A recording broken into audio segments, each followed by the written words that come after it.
My name is Mary Garm, and I'm a mentor for iLead USA here in Pennsylvania. And I'm happy to welcome Team Job Squad. I am Rob Lesher, and I'm the director of the Adams County Library System. I'm Nicole Henline, director of the Monroeville Public Library in Pittsburgh, Pennsylvania.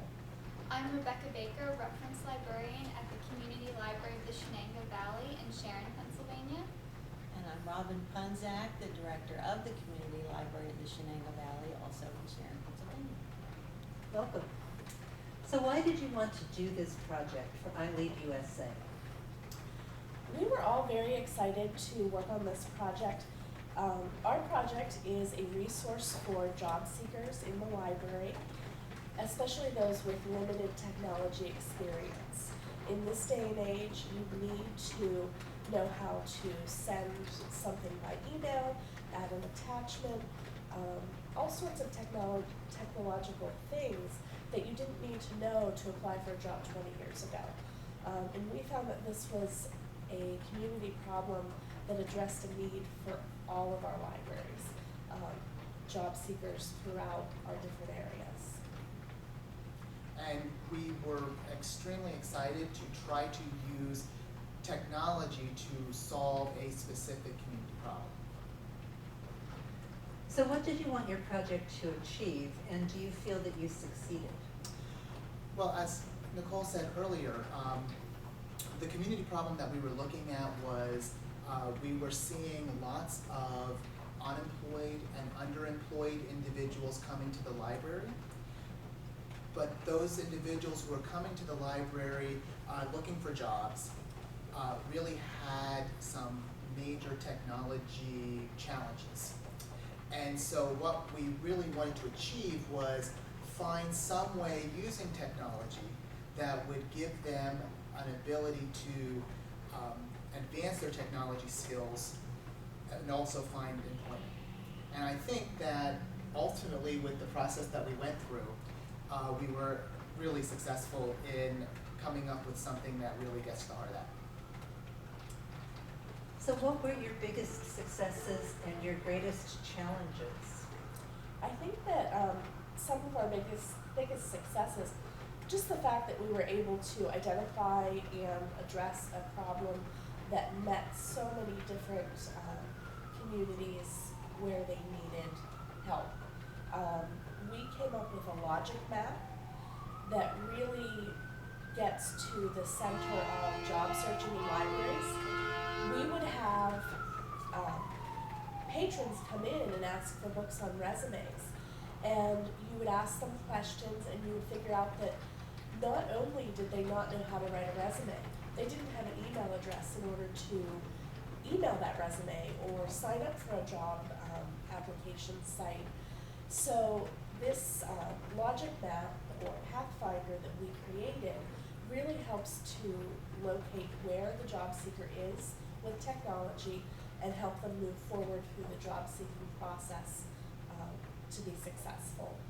And just with iLead in general, we felt we were very successful in learning a great deal about different types of technologies in libraries now and into the future, and how to work cohesively as a group, especially a group from different parts of the state, dealing with different demographics, different size libraries, and that was just a great success. And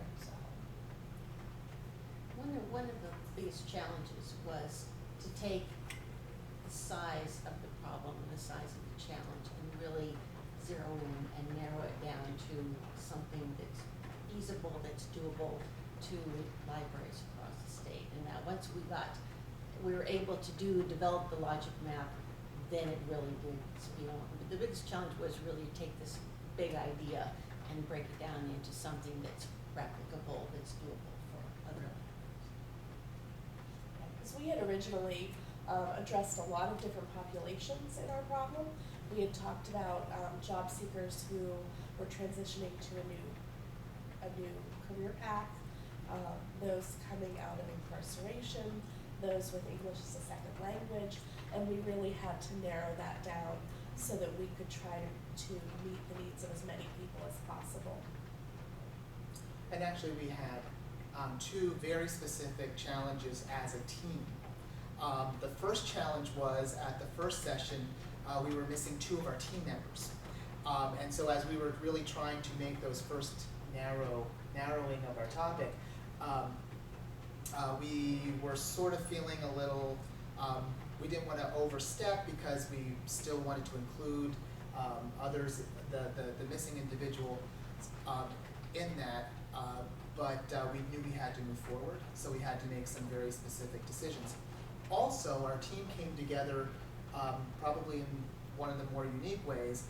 None of us knew each other before we applied for put in our application for iLead. We all sort of met online or through emails and referrals, district consultants and referrals from different people to put us together as a team, and without.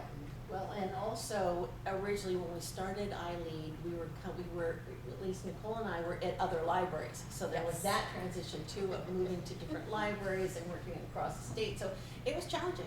And we both quadrupled the size of our libraries where we are directors. So that was fun to do in the midst of this wonderful, humongous project. So it was a challenge, but was it worthwhile? Absolutely. Absolutely. Great. Absolutely. I think that we, once we narrowed and got the logic map together, which was really Rebecca's work,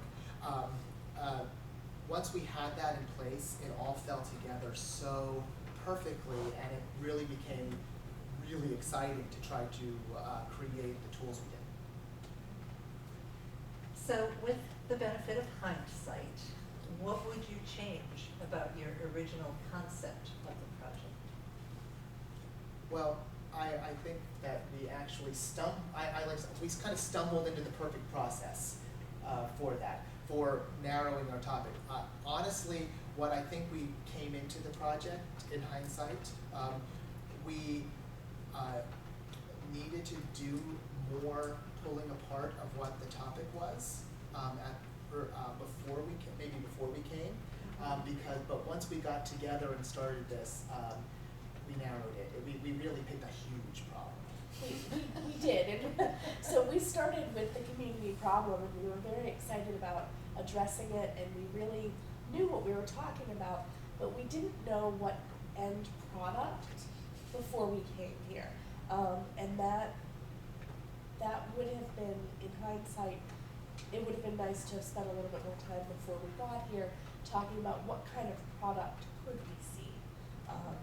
So our main focus was identifying the problem, using the technology, and let's do it. And there was a whole lot of winnowing out things to get to really to focus on the individuals in our areas that would come to the library for our help. You know, what type of individual that was and what skills and help they're going to need, and that kind of helped to pull it together. Do you think your project can be used by any library, anywhere? Absolutely. That really was one of the main focuses, is that what we do can be done by any library. They can take ours, they can take from ours. So that was the main goal, is that because we wanted it to be a solution to a problem across all areas, then by definition we would want all different libraries to be able to use what we produce. And do you think they can easily replicate this project, or would they have to build on it or redo it? I think it would be very easy to replicate. Like Robin said, we went into this with that idea in mind, that it can be used across the United States. Our project specifically has the Pennsylvania focus because that's where all of our libraries are. But even within our individual libraries, we have specified the program to our patrons' needs. Robin and I, since we're in the same community, have our specific community resources on our kiosk computers where all this information is. And that's something that another library in Oregon, if they wanted to specifically use our website, they could, and then add state resources or community resources. Or they could use our website as a template and build it from scratch. So actually it's 2 parts, because we do have a dedicated job searching kiosk in the library, that has online resources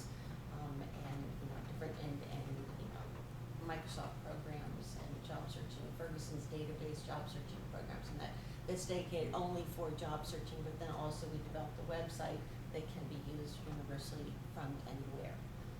And yeah, other libraries can use that, they can steal from it, they can take it and build their own, so that really is definitely right. I think it's really a living project, just because the job search itself changes so frequently, that this site and idea can be changed depending on where your library is, who your demographic is, and just how it changes, looking for jobs and interviewing for jobs change as we move forward. And that's gonna be a necessity, it's gonna have to change, it's gonna have to improve and continue, and so it does have that built-in feature that it's easy to make those changes as, the situations change. So where will you go from here with your project? A couple different avenues, I think from here really is because of, the time constraints and job constraints and everything else, I think we need more time to make the, website richer and fuller and more, to have more, within that. And then also in the in-house, the library kiosk is to do, publicity, bring people in, and show them how to use it, so it's an ongoing, process on both ends. I think that one of the nice things that I've learned in Robin and Rebecca's library is they have a group of senior job seekers who meet at their library regularly, and Robin and Rebecca introduced them to the kiosk with the website, and the group basically said something like they want to meet there now every week and use that product as opposed to the monthly meeting that they used to have. So this process of the website walking someone through a job search and the kiosk dedicated to job searching, which allows that technology challenged individual more time and more specific resources, and the staff being able to help them specifically on that. Kiosk really is a good model for other libraries, and so going forward, enriching that content and letting other people know that it exists. Well, thank you so much, and congratulations, Team Job Squad. A job well done. And Mary, if you want to check out our website, it can be you can go to http www.libraryjobsquad.org. Important information. Thank you, and congratulations. Thank you. Yeah.